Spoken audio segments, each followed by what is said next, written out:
we've identified our critical data. We we do know how often we need to back it up, right? If we've done our job properly. Yep. Now we need to choose a backup solution. And so in the industry, you'll hear this term called 3-2-1, the 3-2-1 rule, Mike. That's right. So what is that for our listener?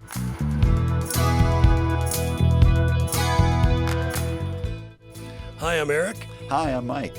And welcome to yet another episode of Cyber Sitrep. Yes, welcome back. Today we're going to be discussing backups and backup strategies. Right. Yeah, in a previous episode or another episode, depending on what order you listen to these or watch these, we talked about identifying critical data in your environment and the need to back that up, right, on based on the volatility of that data. So this is a natural extension of that topic. That's right. We thought we'd break it up and not, bore people with too much in one session, right? So now we're talking about the backup strategy, right? So that's right. Where, how, what's good to back up, right. How often to back up, all these topics. And once again, the too long didn't read takeaway here is it totally depends on your organization. Yes. Right? Size, complexity, location of your data, where it's at, right? Do you have access to it in one spot? Is it in multiple places you need to get to? And so we're not going to be able to cover all those edge cases in a short cast like this, but we're going to start from a good general best practices point of view, right? Yeah, backing up best practices and knowing that regardless of your size,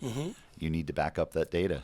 Right. And so on that point, so let's go into our heads here, Mike. We've identified our critical it's a scary data. Place in there. Well, I know it is. There's a lot of stuff in there between the two of us, and we've got gray hairs for a reason, That's right. We've earned every one of them. So we've identified our critical data. We we do know how often we need to back it up, right? If we've done our job properly. Yep. Now we need to choose a backup solution. And so in the industry, you'll hear this term called 3-2-1, the 3-2-1 rule, Mike. That's right. So what is that for our listeners? Well, you want to start off with 3 different locations, backup types. Yeah, not 1, not 2, but 3 backups of your data, right? That's right. And I will tell you from experience, not only our customers, but ourselves, we have had times where we needed that third backup. And you tell yourself, oh, that'll never happen. Exactly. Maybe the second backup I'll need, but it's called a perfect storm and Murphy, right? When the That's two right. of those come together, sometimes it's a perfect storm of events and the right triggers happen and people clobber data at the same time. In our example, that's what it was. And you may need that third tripwire. You may need that third copy of data to preserve your sanity, right? That's right. And so, 2 was? 2 was having 2 different mediums, right? That's right. So when we say mediums, we could say, you have a network attached storage maybe in your local network. You have an external hard drive that you go out and get from a reputable organization, right? Yep. Well, supply chain's we were a whole discussing back in the day, it was tape. Oh, gosh. Right. Tape backups. Luckily, hopefully, you won't have to ever deal. Yeah, because once again, the target of this cast is for small and medium-sized right. businesses. So if you're using tape and you're a small or medium-sized business, you're doing it wrong. we want to help you. Yeah, we want to help you. Drives are so inexpensive today. That's right. Much more reliable. Unless you're a really large organization with really large archive needs, which we have some customers that do use tape for that very reason. Talk about petabytes of data they're backing up. Totally get it. But for all of us on this, no. And the 1 is making sure 1 is off-site. Exactly right. What happens if you lose the building? What if there's a fire, a forest fire, or all the environmental things, earthquake, right. Hurricane, tornado. Good part of your business continuity plan. What are you doing when your building goes away? Absolutely. Hey, that sounds like a great topic for another cast. That does. I think BCP, we're creating them as we go. And continuity of operations and, yes. What the nuances are between those. That's right. Cool. Great. I'll take that. And you'll know because you'll have your tape backups. Right. Okay, so Mike, 3-2-1, we gotta have 3 backups. So that means in addition to the source data itself, right? Yeah, so the power of assume, 3. Yeah, so let's assume you have your data on a standalone laptop. So that means that doesn't count as 1, right? You need to have 3 other sources. No, sometimes I back up to the same source as 1, and that's my quick. Oops. Yeah. I killed a file. I know I have a backup on another drive or another, you know what I mean? I'll give you that. All right. That makes me cringe a little bit. But that's just a that's quick old backup. School. Yeah, that's old school. I get you. Okay. So, Mike, have you priced hard drives recently? Standalone hard they're drives? pretty inexpensive. Yeah. There's a favorite warehouse store that some of you Which may we'll or may not rename know of, nameless, yes. unless you sponsor us. Yes, exactly. Come sponsor us, and we'll talk about you all day. And so, but I buy them; they're like $85 for what capacity? 5 terabyte. Whoa! Yeah. For a 5 terabyte drive, less than $100, Yep. right? So that brings me to, if I could, just a quick segue here is, how large a device do you think you need in your environment? Well, based on you identifying that critical data that you're going to back up, you'll know exactly how much space you need. And then you can use that to extrapolate going forward. Well, based on the size of our volume this year, we project maybe a 20% growth. I mean, you could go crazy to 100%. The point is you've got a starting point. You're not guessing. And what we've, seen a lot with our customers, especially small and medium-sized companies, is that critical data isn't as big as you think, right? Absolutely. And small companies, a couple of different laptops, a 5 gig external drive would probably cover almost all your data across. And then some, more than likely, right? So, okay, so our first tier, we'll use an external drive that's less than $100. That's great. So that's one of the 3. Let's talk about another potential source. A lot of us connect to the cloud, and we are uploading in OneDrive or Google or wherever Google you Drive, are or dropping you your could files. or you could name drop a lot of other ones there. Once again, if you'd like to sponsor us, we'll be glad to mention your name. But there's a lot of alternatives out there for cloud, right? Right. Now, the only once again, we're getting into a little bit of tech weeds here. But when it comes to cloud backups, not all cloud backups are created equal, right? No, you want to make sure when and how they're encrypted, whether the cloud provider can access your data or not. Do they have that key, or is it your key? And how it's shared. Well, that's a great point. So, I was thinking even more basic. Once again, me being the dumber of the two of us here, is thinking about the speed, right? How quickly can you get that data back if you need it when it's in cloud? Because once again, in the more advanced offerings in cloud, you can pay for faster tiers of storage that are faster but cost more, things that are slower for retrieval, designed more for archival, etc. Once again, beyond the scope of what we're going to talk about today, but once again, based on that volatility of the data, that can help you determine what plan or plans you want to use to get that data backed up to cloud. Because if you're only backing something up once, you may not need the fastest storage tier for that, right? Exactly. So once again, you can save a lot of those pennies, put that toward what you do need immediate access to, and have that as your second tier. So and I would say that when you're doing your data listing, so you find out what critical data you have, as we discussed in the last episode, for our backups, to your point of speed, how long can you go without it? Right. That's a key indicator for what kinds of backups you have. Right. If you can go 3 hours, you don't need a high-speed backup. Yeah, absolutely. And then the other thing, too, the other component of that with the speed is the size of your data set, right? Because if you're going through a slower connection, if you only have if you're a plebeian and you have less than a gig connection, then I joke, it may take you quite a while to get that data back. And especially when you start getting into the terabyte range on cloud, that could be a little dicey, right? Time is not your friend there. But as a caveat, once again, beyond the scope, but realize a lot of those companies that have the cloud storage will allow you to do a shipment of a physical drive to your location. If your data set is really large, let's say it's multiple terabytes, they're not all created equal. You have to Google that, look for that yourself. But there are options out there where they could copy the data for you to that drive to send to you in overnight fashion, right, for your critical data. Right. So once again, cloud, second tier, or any tier, right? That's one method. We have a removable hard drive or external hard drive we're using. What's another technology that we have available? Oh, for an external? The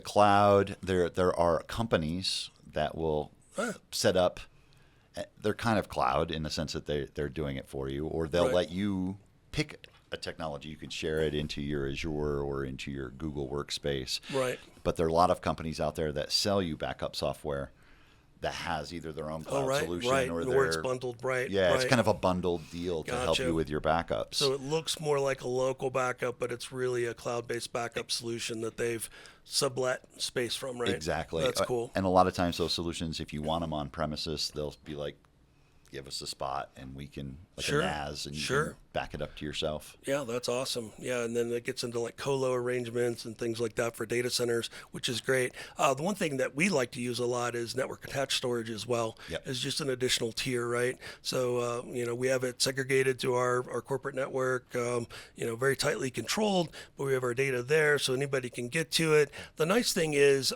especially with the all tiers will do it, but especially with the NAS and with the cloud, we also have the added benefit that we can make it ransomware resistant, right out of the box by setting that, what do they call, I'm going to get this wrong, write once, read many, worm, right? Right. Where, once that data is written, it can't be modified. You can only add new data. You can't take it away or modify it, right? We have those capabilities as well. And in fact, by default, you'd mentioned earlier the big guys out there, right? The Microsoft and Team Google there, they have snapshotting already built in, right, to their file storage, where you can get back up to, I believe, 180 days if you configure it properly. So that makes you pretty resilient to ransomware, which is great. And further, on just the external drives, if you use software to back files up, which you don't have to, right? You could just do a file copy. Right. And be, once again, be a caveman. But if you want to, join the modern world, you can use software to do that. And that software will also help you do that deduplication.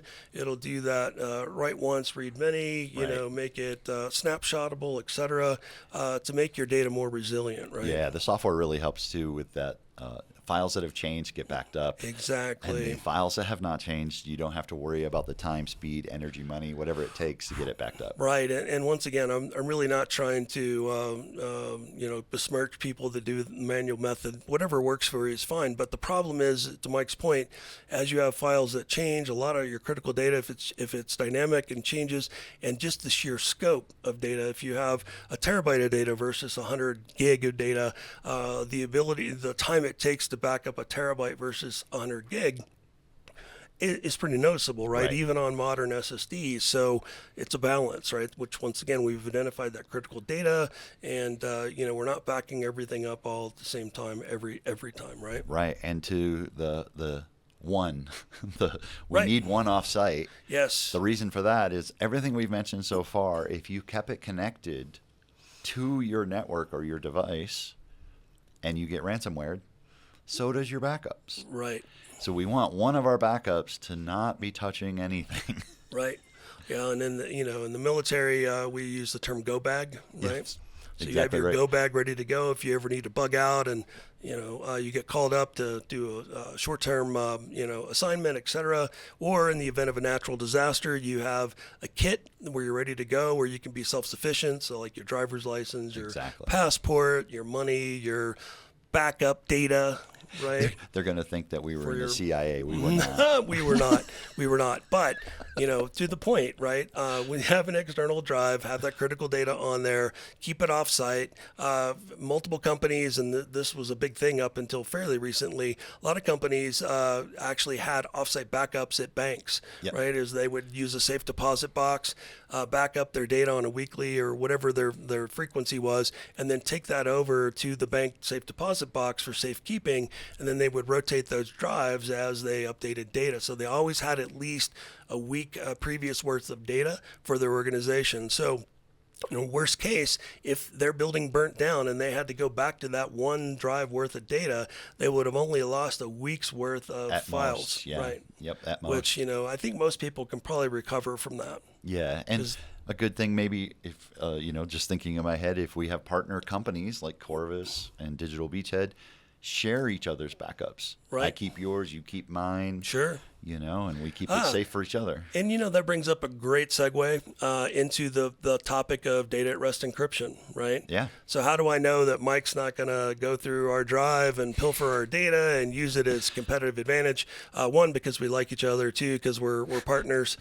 So we're gonna assume that doesn't happen. But more importantly, he'll still encrypt his data. I'll still encrypt it, right? So, so that way, even though Mike does have physical access to the drive, without the decryption key, he's not going to be able to get the data. So, as you guys know, we have two different types of approach there. We have software based data at rest encryption and hardware-based data rest encryption. And I've learned the hard way. I have a bias on this. I'm admitting it. Is I am very biased toward hardware-based data at rest encryption and not software-based encryption. And true story there, I was using it was one of the best on the market at the time. It was a USB stick that was software encrypted, FIPS compliant, the whole 9 yards. It was awesome, and it was software based, but it ran on multiple operating systems. So it would run on Mac, it would run on Windows, it would run on Linux. The issue was, in my case, is that as Apple forced us to upgrade our operating system, because we're a Mac shop primarily, no hate. I run Windows. I'll run whatever we need to support the customer, right? So, but the problem was that drive all of a sudden wouldn't work with that new variant of operating system, right? Because something had changed under the hood, inside the deep plumbing, right, of the operating system. And so I'm like, okay, no big deal. I'll go out and download the update for firmware, and I'll update this drive, and we're off to the races. Well, Mike, it didn't work that way. So there was a firmware update. What's the first thing to go to hell? Your plan, right? Oh, yeah, exactly. No plan survives first contact. Right, exactly. And this was that case. So I found the firmware update file, but to my chagrin, it was only available for the Windows OS platform. So for me to get my Mac system to work with that drive, I had to have a Windows system that I could update the drive with. So good luckily, thing you have friends that run Windows. Thank you, Mike, for that. I appreciate that. Saved my bacon, right? And that was a big lesson to me. That was a big wake-up call for me going, hey, this is a best-of-breed product, right? This was not inexpensive. It works great. It was super fast. And then all of a sudden, it doesn't work. And if I was in a critical situation where I needed to get that data back, I would have been up creek without a paddle, right? So from there, I started to shift into, well, how do I take that out of the equation? And that's where our hardware-based data at rest encryption comes in, because it's at the device level. So the OS doesn't see that. It's not dependent on it. It's all done through a special controller chip on the media itself. And then boom, you put in that decryption key or PIN in this case, in our case, and all of a sudden now I have access to it. Now, that brings up a very important second point for backup media, is that you've got the encryption itself, but you also have the file system type that you use, right? Right. And so it's critical for backup media that you format that to the proper operating system you're going to need. And in my opinion, you should make it as portable as possible. So that way, if you find yourself without your Mac system and you need to run it on a Windows system, how are you going to get to that file system, right? If you're running, Apple file system APFS, that's not going to work natively on Windows, and vice versa, right, with NTFS. And I know you guys are going to beat us up. There's all these utilities we can use to make that work, but out of the box, it doesn't work, right? Well, and in talking to small business clientele, they might not have that idea. Exactly. Right? The techies among us, we know we can do this, but a typical small business owner is like, I put it on this. Why doesn't this work? Right. And so at the risk of being flamed, I'm going to say, unless you have a really good reason not to, I would recommend using exFAT. Yep. Because that seems to be the most portable in our experience. Digital media devices use that, right? I mean, yes, there's foibles to any file system format, but that seems to be the most portable right now that we're aware of in the environment. And if you guys have better options, please comment. Let us know. We'll take it under consideration. If you got the time and money, do your file system and exFAT. Yeah. Well, yeah, that's a possibility. But I mean, it's your budget, right? Right. And I don't want to spend the time, energy, or cost to do it twice. Exactly. So one final thing I want to close on, Mike. I think everybody gets the idea here, but we need to have at least 3 backups. Yes. But we've mentioned 3 things, right? But what if we don't have 3 different methods? What if we have 2 external hard drives and 1 cloud-based backup? Is that sufficient? I would say it's every business risk, right? Sure. Cybersecurity is a myth. You're never going to be totally secure. Sure. So do the best you can with what you have. The key for me is making sure that one is disconnected. Yes, exactly. So as long as you have something backed up at a regular frequency, week, month, depending on your data sensitivity and how much you need it, you want to have one offsite. Right. Ideally 3, but 2 will get you by for now. So with that, hey, we'd like to thank everyone for coming in, and we'd especially like to thank that we're coming to you live from Studio 809. community podcast studio at the Next Us, which is a professional cooperative environment for small businesses in downtown Colorado Springs. We appreciate them hosting us here, and like us and tell your friends. And we'll see you next time. See you next time.